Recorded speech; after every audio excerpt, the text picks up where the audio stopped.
I dreamt about? I consistently dreamt about reading this book. So let's dive into what's going on here, which is we are going to be reading The Ballad of Songbirds and Snakes. I started reading this yesterday. I got about 75 pages in, and my goal here is to read this up until the day it comes out and then go see it in theaters. For those who don't know or aren't reading this, it follows President Snow when he was a teenager. So you're getting to know him, his childhood, what he comes from, how the war affected him living in the capital. And this is the first year they're going to have mentors like we've seen, so that's also very interesting. So anyway, I first read all the Hunger Games back in the day, like so back in the day when the movies first came out. So that was what, 2012? And so I was thinking about rereading all of these, but unfortunately, I actually tried picking these up a few years ago, maybe like a year ago, and then for some reason I decided to give away a bunch of my young adult books, and now I truly have big regrets about that. But alas, here we are. I figured I didn't want to read them anyway because we're on a time crunch. This is time sensitive at this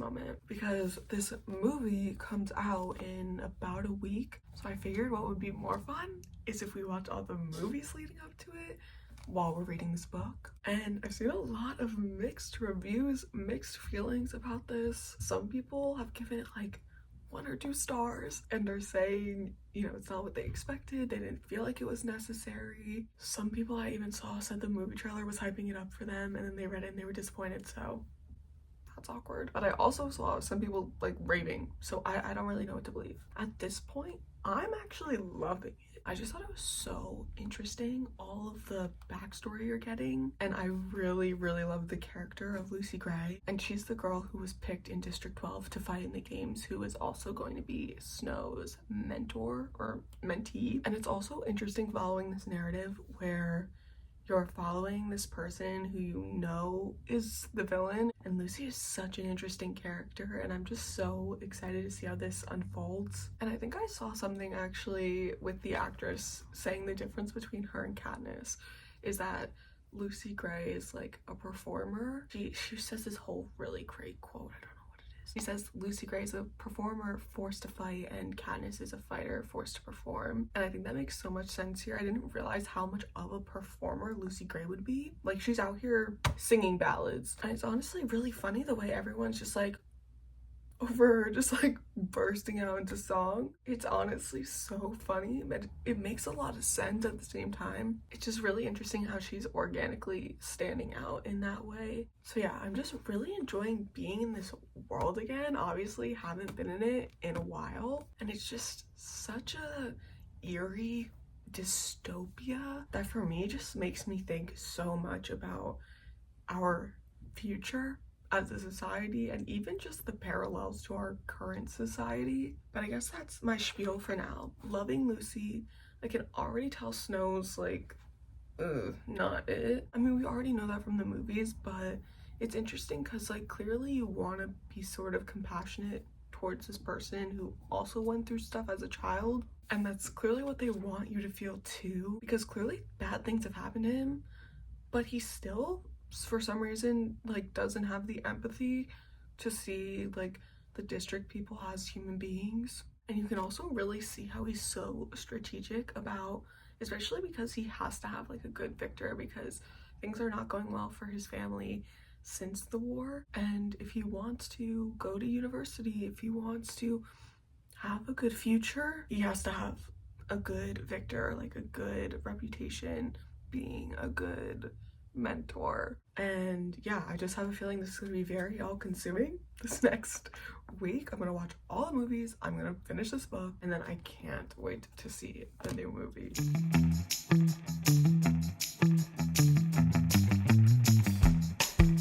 Okay, I just finished chapter 6 and oh my god, I'm scared for them. I'm scared for everyone. The end of chapter 6 just has me like, oh right, this is actually gonna be really violent and scary. Okay, it's really interesting to see.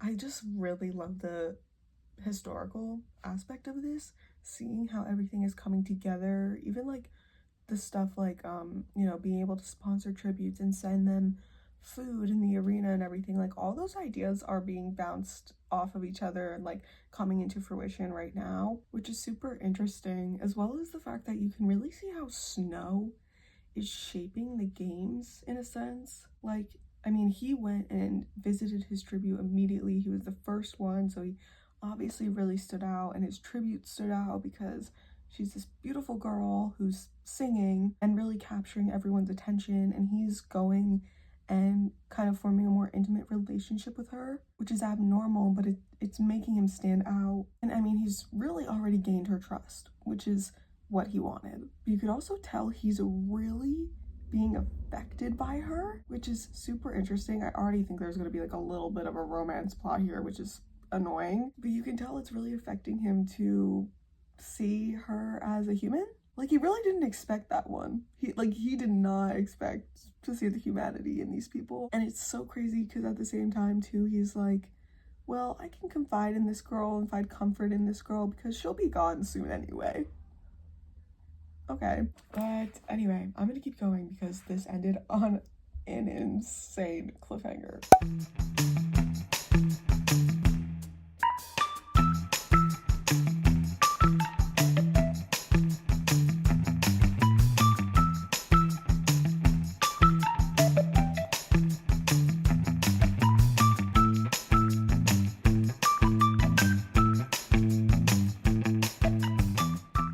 So it is day 3 of reading the Ballad of Songbirds and Snakes. I just read one chapter just now. I'm on page 172, and I'm really getting excited because I feel like the games are slowly approaching and a lot is about to happen here. Right now, they're just starting to do like the mentor-mentee public interviews, and something about her being this singer and musician is becoming so symbolic as well. And it's even mentioned pretty recently. That's why this kind of got me thinking about this, how they really don't center music or celebrate it in any sort of way. And so her singing is like just so out of the box because everyone really is like, their pain from the war is pretty fresh. I think this is the 10-year anniversary of the Hunger Games. So the effects of the war are obviously very present still. And I think it's interesting too because we're so like early in this part of history that they're still really discussing like, is this wrong? And just like discussing whether they're actually superior and how to like win a war even after it's over. So I just think that's really fascinating, and I'm just very excited to keep going today and see where this goes because I feel like we're really getting into some juicy stuff here. And then I am going to attempt to watch the first Hunger Games movie tonight.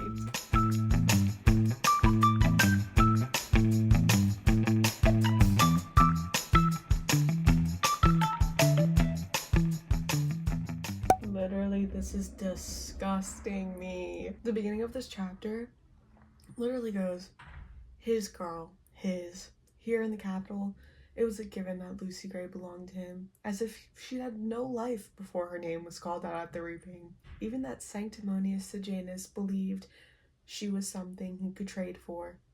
If that wasn't ownership, what was? Literally, I hate that it's going in this direction, but like, also, of course it is.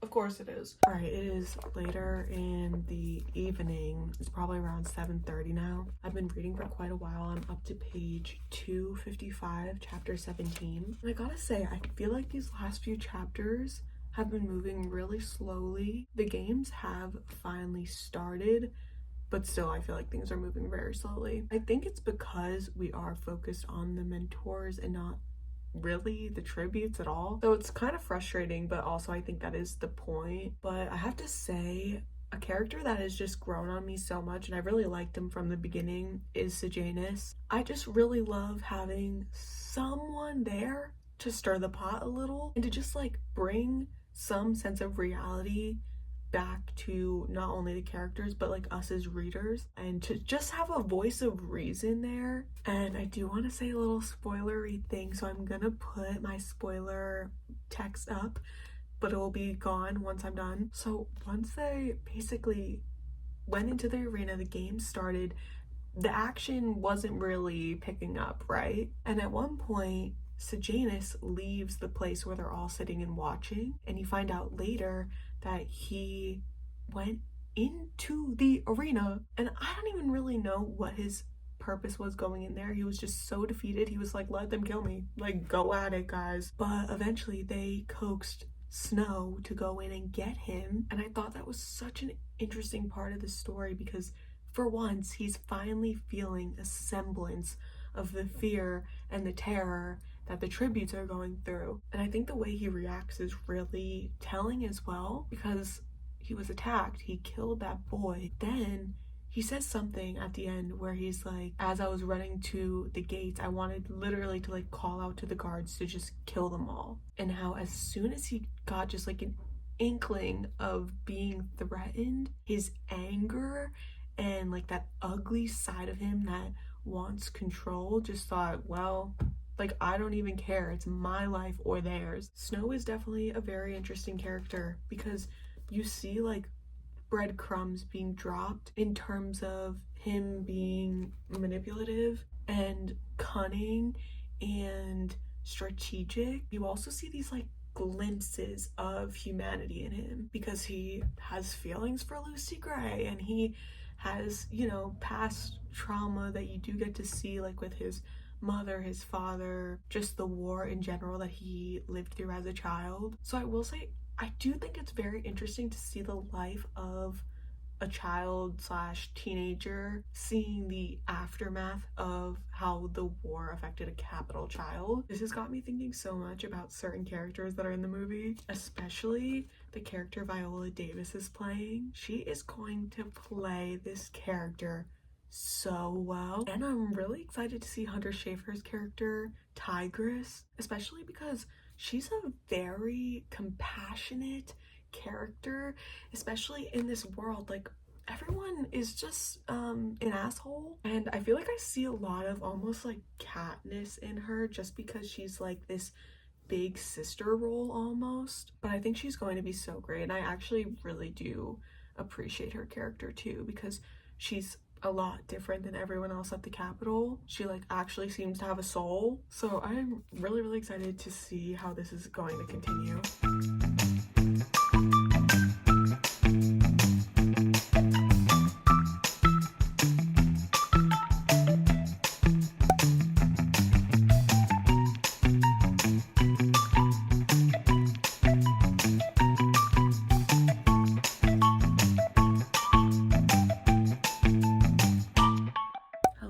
Good morning, folks. It is Sunday today, so I'm getting ready because I'm going to pack my bag right now. I'm going back to my hometown for a day or two. Oh my god, let me address the elephant in the room. I did watch the Hunger Games movie. Oh my god. And can we just be honest with ourselves? The horrors?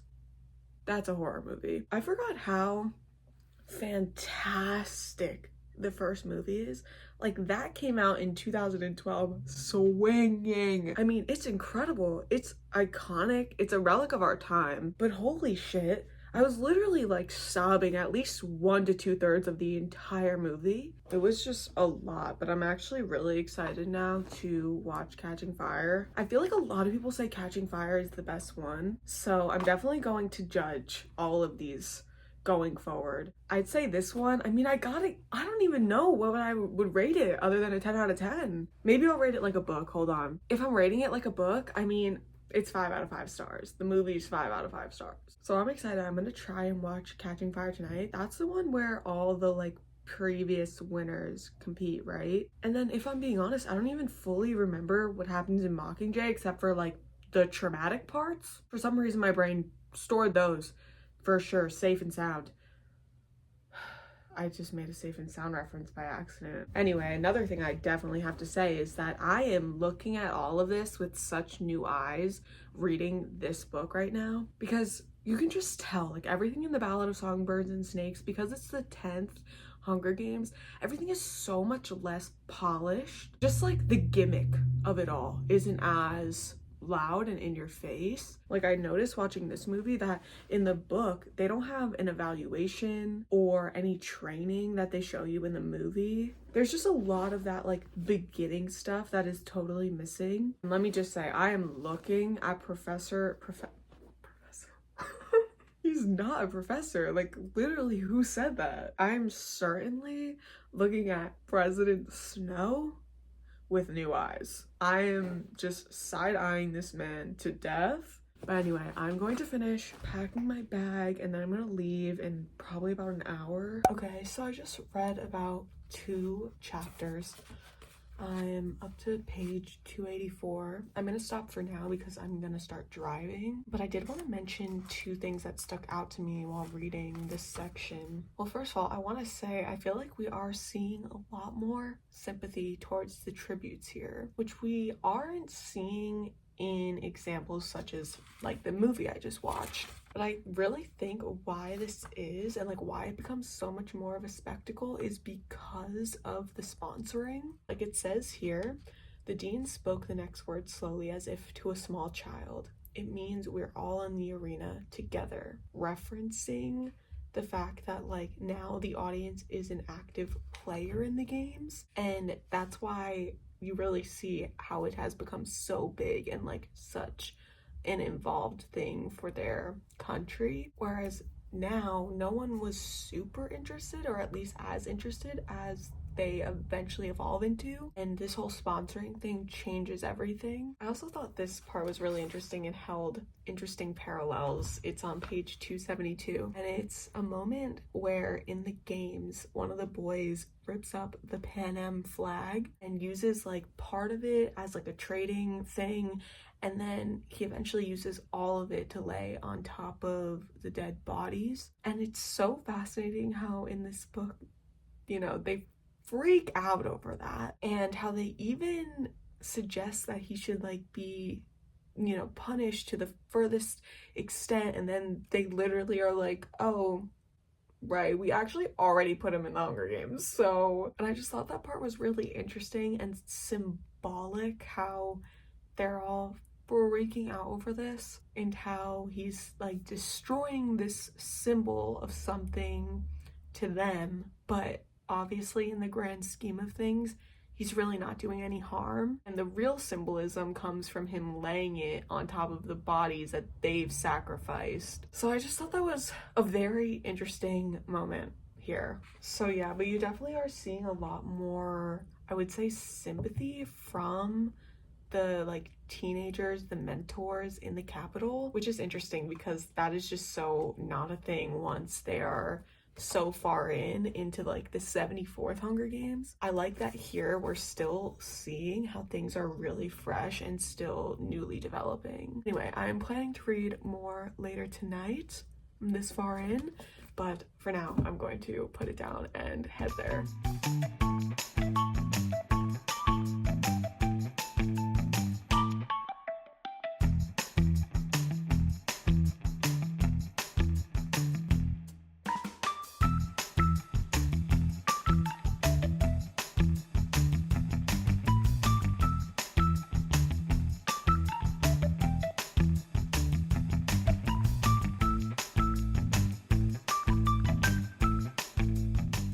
Wait, because is Snow actually getting punished? Oh my god, the ending of part 2. Oh my god. Okay, I was not expecting this. Okay, spoilers, I was expecting Lucy Gray to win, obviously, right? But I kind of like, I don't know why, but like I feel like what he did wasn't cheating. Like he just found a way to win. Maybe that still is cheating, but like I was kind of rooting for them as a team. Like I kind of don't care that he cheated. I get why the Capitol cares, but why would I care? But is he actually gonna get in trouble? Oh my gosh, I was not expecting him to get in trouble, which is kind of gonna be fun. Now he's a peacekeeper. Like, I wonder if everyone else is gonna know that he cheated. Oh my god, does he deserve this?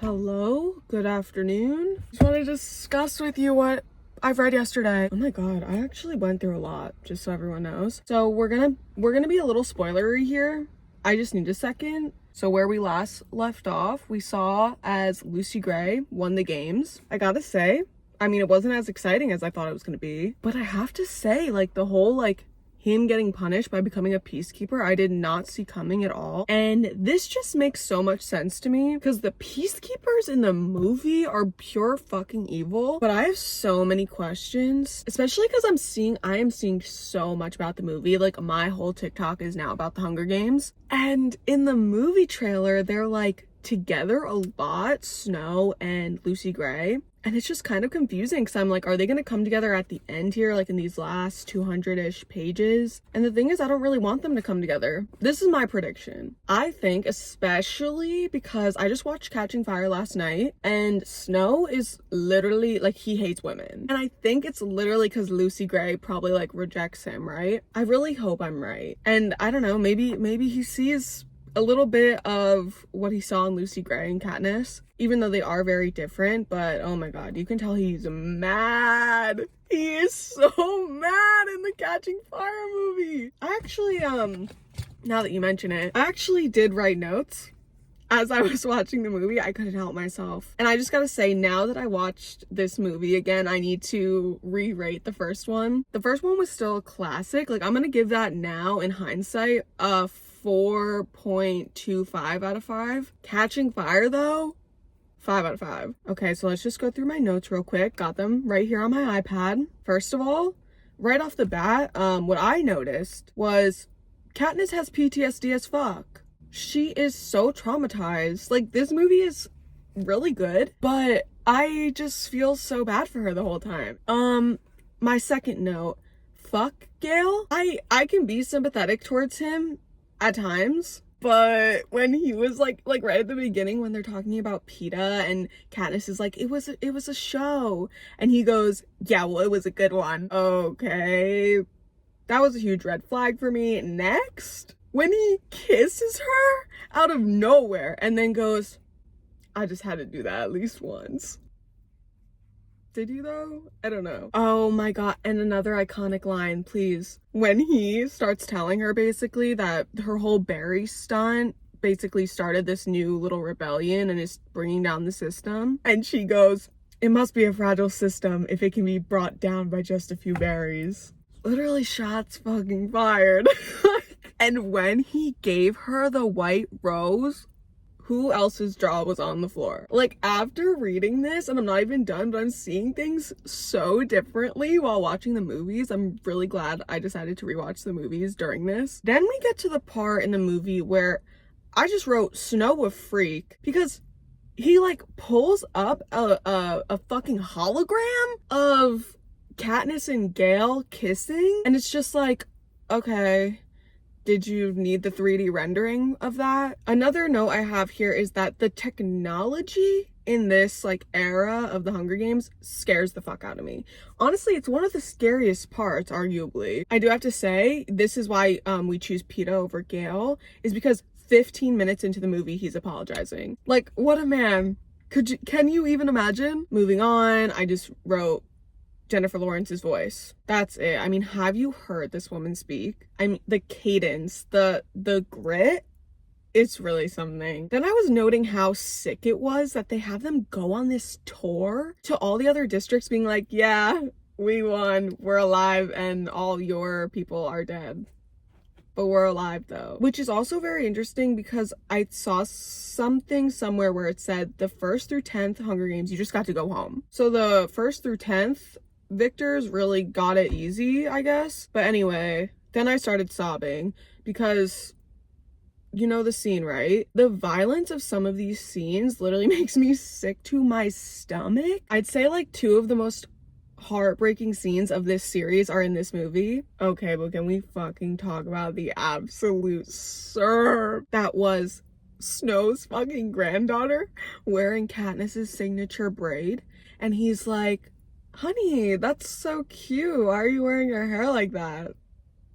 And she's like, Grandpa, everyone at school wears it like this. It's just, oh my god, it's such a funny slap in the face. Some parts of this movie are pure comedy. And that's just a fucking fact. Speaking of comedy, I need an Effie backstory. Then in the movie, when he announces that the quarter quell is going to be all previous victors, I mean, that is just like one of the worst parts in the movie because it's so fucking upsetting. Like, he was so wrong for that. What a spiteful asshole. I'm gonna be so honest. I literally wrote here, if I was Katniss, yeah, no, I'm literally not staying around for this. Why would I? Why would I? That just sounds like a fucking living nightmare. Like, the trauma. Like, how has the brain just not shut it down for you yet? Oh my god, and then when they have her stand on stage alone and, like, pick her single name out and read it, like, you can see that bitch dissociating on stage, I swear to god. She's literally just there, like, she's not there, is the thing. Anyway, moving on to more exciting things. The Joanna elevator scene. That scene is so fucking funny for no reason. It almost seems out of place because the length of the scene, the quietness, it's just hilarious. And I totally forgot the scene where they like have her come in and like show her special skills, and she literally, this woman literally hangs a body that she wrote Seneca Crane on and drew his little ugly beard. Like, she's so fucking funny for that. And then she bowed. And then she bowed for it. Yeah, no, like, I mean, that's history in the making. Then I realized here, at about this point, that the 75th Hunger Games is really just Drag Race All-Stars. Anyway, moving on. Now, where were you? You know where you were when Peeta said, "If it weren't for the baby," literally gasps heard round the world. That was crazy. And what's literally absurd about that moment is that literally everyone in the arena started being like, "Stop the game!" What the fuck? Are you serious? Now you want to stop the games? I'm sorry, but the irony, the real life irony of that, whew, all these people who are already alive are going in there to die. But now they care about a hypothetical baby that doesn't actually exist. Now, moving on to their allies. I love how I'm doing a full review here. Hope you are enjoying this. I kind of heart Finnick. I kind of heart him. As I was watching this, I started to think, how would the people in the Capitol be watching this? Because in the book, right, it's kind of almost as if it's a live feed. But back in the day, like in the 10th Hunger Games, it almost seems like there was maybe one camera. Like, they talk about there being tunnels underground, but you don't get to see them underground. But in the future Hunger Games, there's cameras everywhere. There's cameras in trees. So I was curious, are we seeing like a live feed? Is that what the audience would be seeing? Or is this getting like edited like a reality TV show? I'm just so curious about that because that kind of changes everything if you really think about it. Oh my god, you know what pissed me off so bad? That fucking fog.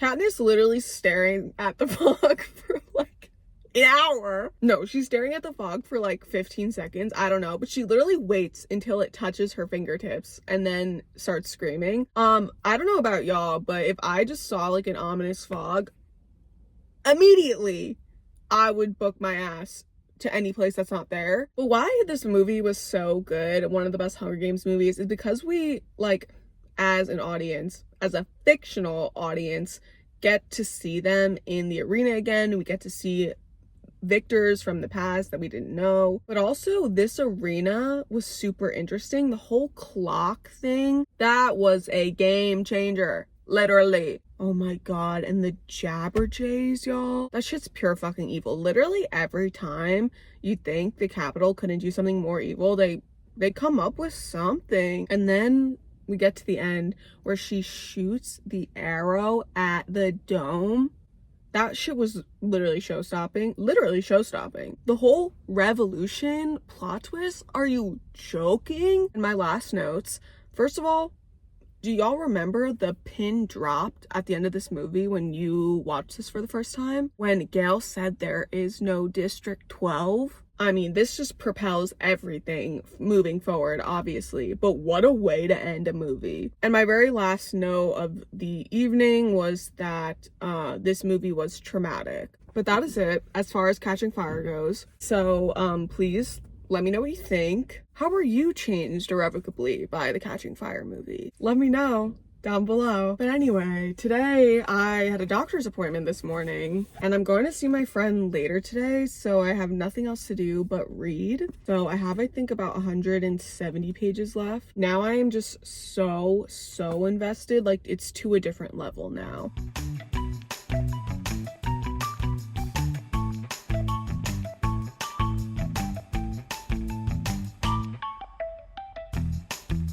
Hi, me again. I just had to come on here to let you know how much I think Coriolanus Snow deserves nothing. I'm so confused. I was on TikTok recently and I literally saw this person being like me giggling and kicking my feet over Coriolanus, and it's actually President Snow. Like, people detaching this character from the other, and I'm just like, how could you even like this man at all? Because the thing is, we're very much in the mind of this man, and it is nothing short of horrifying. So one of these moments is when he was at Sejanus's house with Sejanus's mother, and they're from District 2, right? They got rich, so they live in the capital now. And he goes, "Her shrine to District 2, it was pitiful, the way she clung to that backward mountain region. Poor little displaced person without a hope of ever fitting in." Like, what about this man says likable? Another part, this is so funny because she starts like setting up a blanket kind of picnic thing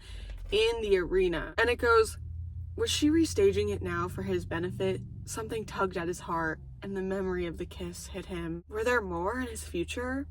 For a minute, he drifted into a daydream of Lucy Gray winning, leaving the arena, and coming to live with him in the Snow's penthouse, which was somehow saved from taxes. He hadn't worked out all the details, but the point was, he got to keep her, and he wanted to keep her, safe and close at hand, admired and admiring, devoted and entirely, unequivocally his. Literally, shut up. You're disgusting. Like, I just don't like him at all. And then this is the most previous annoyance when he ends up going into District 12 as a peacekeeper. It goes, "It frightened Coriolanus, this level of want. He'd been broke most of his life, but the Snows had always worked hard to maintain decency. These people had given up, and some part of him blamed them for their plight." He shook his head. "We pour so much money into the districts," he said. It must be true. People always complained about it in the capital, so it must be true. This fake fictional man is annoying me in real life. He's just like such a piece of shit. And seeing what he grows into in the movies, I'm just like, yeah, you're just like a piece of shit. And apparently you're gonna be a piece of shit forever. He is just so power hungry and so into himself and his own victory. But I felt a little sympathy when he got sent to be a peacekeeper, because we're watching him like try to win these games the whole time, and I'm kind of like rooting for him and Lucy, and they finally win, and then he gets punished. So I felt a little bad for him then, but I mean, as soon as he becomes a peacekeeper, I mean, he's going through it at first. Mans is experiencing his first depressive episode, but he pretty immediately starts to eat that shit up and loves the power of being a peacekeeper. So it's just a little disgusting, revolting, and gross. I'm gonna keep reading because I'm dying to know how they come together again. So we'll see how that goes. I really wonder if it's gonna go good or not, because she was kind of playing like the "I like you back"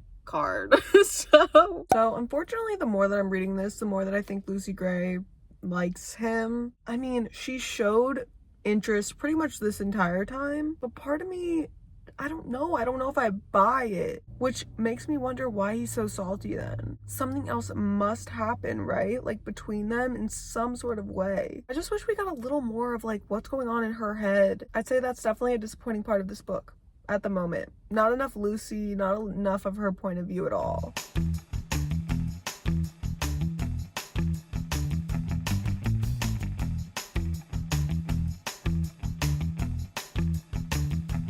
Okay, folks, we are on day 7 of reading The Ballad of Songbirds and Snakes. 7 out of 7, might I add.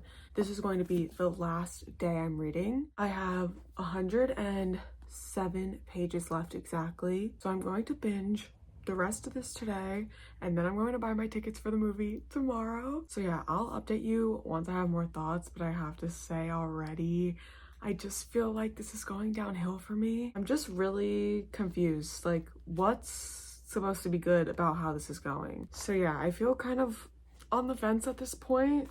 We'll see what these last 100 pages have me thinking.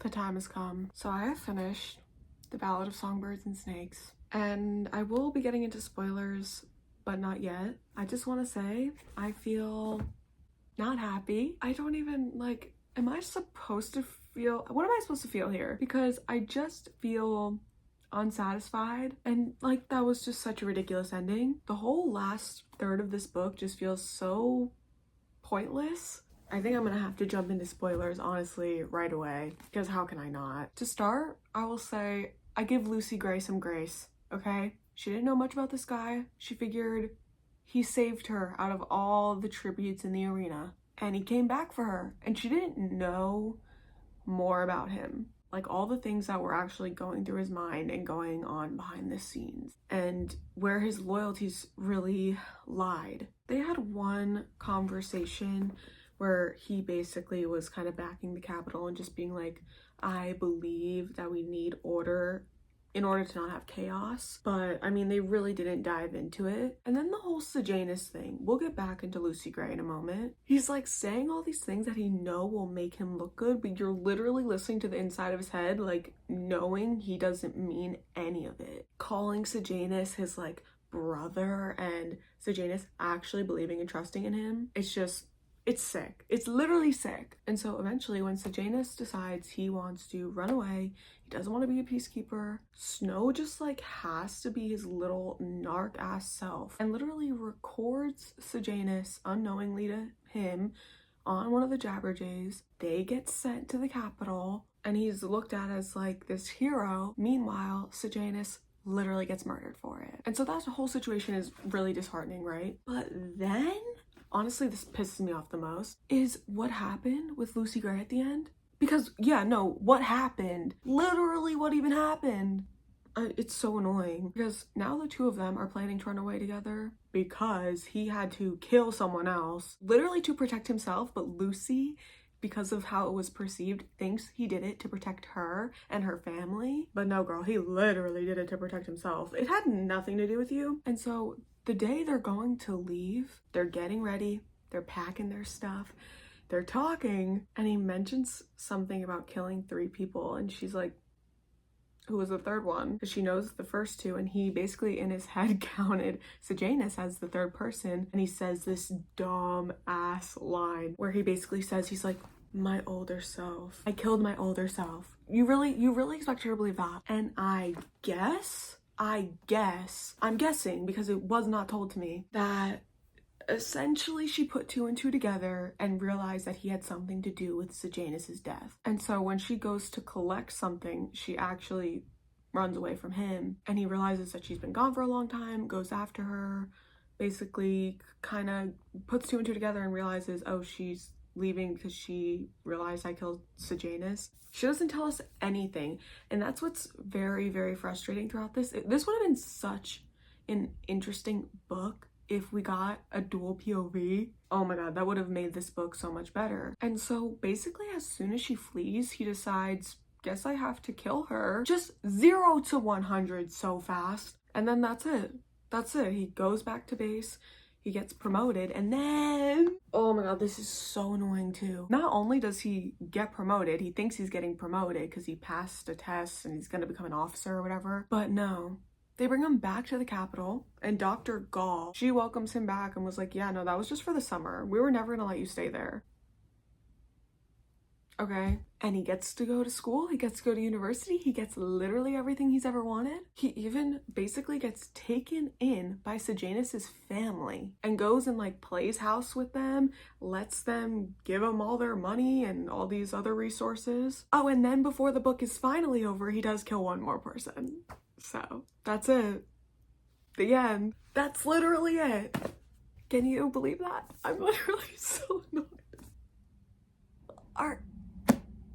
Are you serious? Like, I get it. Like, obviously we see in the future he comes into even more power. But come on. Justice for Lucy Gray. Like, I am so pissed. I wanted more of her story so badly. I don't even know what to say. I mean, like, whatever. I don't feel any strong feelings about the ending of this other than fury. I mean, I'm glad I conquered it. I'm glad I read it. I'm super excited to see the movie tomorrow. I'm honestly glad it doesn't end here. I'm so happy I have the movie to look forward to because this wasn't enough. This was so unsatisfying in the end. Honestly, my final rating will probably be like a 3. Hello, good morning. Today is the day. I'm going to see the Ballad of Songbirds and Snakes movie. I'm sort of in a rush. Please help me pick out which hat to wear. Okay. Let's see. I like this one. Might wear the black one though. Anyway, I'm going to leave very soon and I'm so excited. And of course, I will give you all my thoughts. Watch both the Mockingjay movies. And I have so many thoughts. But honestly, we're gonna keep it short. Oh my god. Oh my god. Part of me like almost wishes it like ended with Catching Fire. Honestly, not that it should have. I think that would have been horrible for everyone. But Catching Fire is so much more, if you can believe it, lighthearted. Anyway, we will talk more later because I am running late. But I'm very excited. I kind of even have a feeling that it might be better than the book. I don't know. I feel like I might like it a little better than the book. And that's rare, so we'll see. We'll see if I'm right or not. Okay, anyway, let's get going.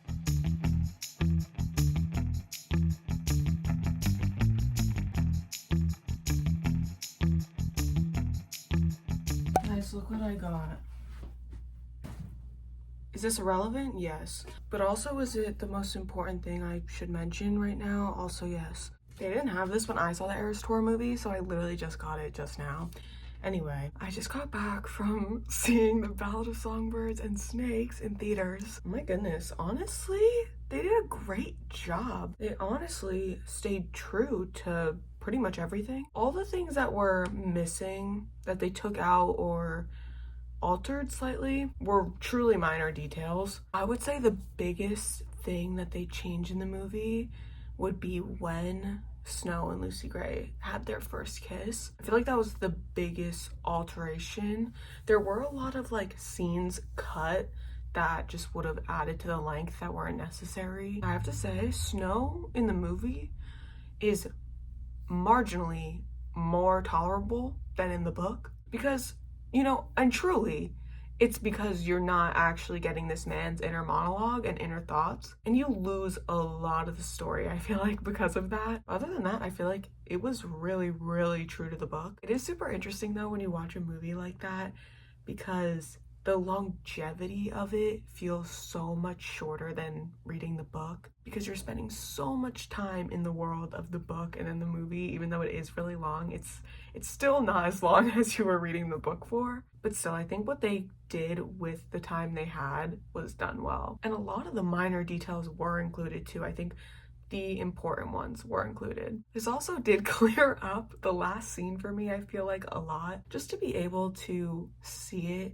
and know exactly like how Lucy Gray was feeling and be able to kind of tell what she was feeling based off her facial expressions and her tone. Whereas in the book, I feel like Lucy Gray's last scene was just not written very well. I also really like the aspect of Lucy Gray singing in the movie. I feel like it came through really strong. And I really liked the fact that you could tell we were really far in the past compared to the Hunger Games that we're used to. I really just enjoyed seeing it all be brought to life with the characters and the set and the costumes and the music. So yeah, I went into it thinking maybe it would be better than the book, but honestly, I think it's kind of hard to compare because the book is so different in the sense that you're just spending a lot more time with them, but also you get so much of the inner monologue of Snow in the book that you don't get in the movie. So I do think when you compare them, they actually are very, very similar. The book just embellishes on a lot that they couldn't touch on in the movie. But I think this would be so fun for fans of the Hunger Games who didn't read the books and just like the movies, because there are nods to the original Hunger Games, you know, with the Katniss, with the Mockingjays, and you can definitely tell how this all comes full circle in Snow's story. Lucy Gray leaving him just set off something in him for sure. And now you see also why he is so angry towards Katniss when it comes to being a symbol, the Mockingjay being her symbol, that damn song. And what I think is so interesting is I was watching, I think it was Mockingjay, but I wrote this down in my notes. Snow says that one line, I wish I could remember it exactly, but it's about love destroying you, being the thing that destroys you. And it is said at the end of the movie in the older actor's voice from Mockingjay. And I really like the fact that they threw that in there. I thought that was a really good idea. That was quite the journey. Please let me know what you think about this book, this movie, all of the movies, all of the books. I want to know. There is so much to dive into when it comes to this universe, so please let me know all of your thoughts and opinions. I'm about to go watch probably hundreds of TikTok reviews now. So anyway, thanks for joining me. Let me know if I missed anything, and I will see you soon in my next video. Bye, friends.